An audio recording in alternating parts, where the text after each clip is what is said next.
দেখো এটা কিন্তু খয়রা মাছ। খয়রা মাছটা ধুয়ে নুন হলুদ লঙ্কার গুঁড়ো মাখিয়ে রেখেছি।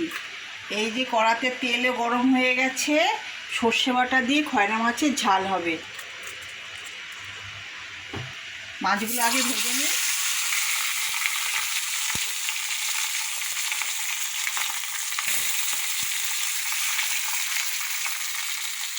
পিঠটা হয়ে গেছে, উল্টিয়ে দিচ্ছি।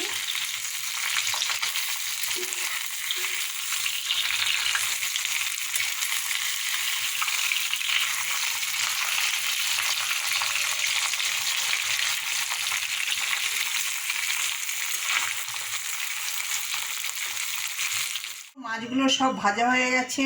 কড়ায় মাছ ভাজা তেল ছিল একটুখানি, এই কালো জিরেটা দিয়ে দেবো। আর এখানে সর্ষের বেটে নিয়েছি, সর্ষের সাথে লঙ্কা কাঁচা লঙ্কা দিয়েছি, নুন দিয়ে মিক্সিতে বেটে নিয়েছি, বেটে চা ছাঁকনি দিয়ে ছেঁকে নিয়েছি। এবার এটা দিয়ে দেবো।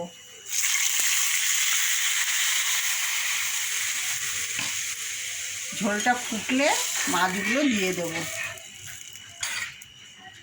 ঝোলটা কিন্তু ফুটে গেছে, ঝোলটা ফুটে গেছে। এবার মাছ ভাজাগুলো দিয়ে দেবো।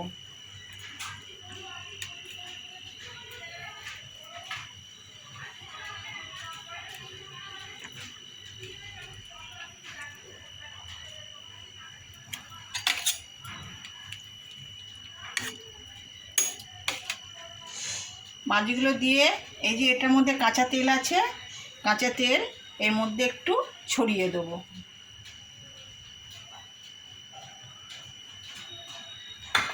আমার খয়রা মাছে সর্ষে দিয়ে পাতলা ঝাল না, ঝোল টাইপের হলো। একটু ফুটলে বন্ধ করে দেবো।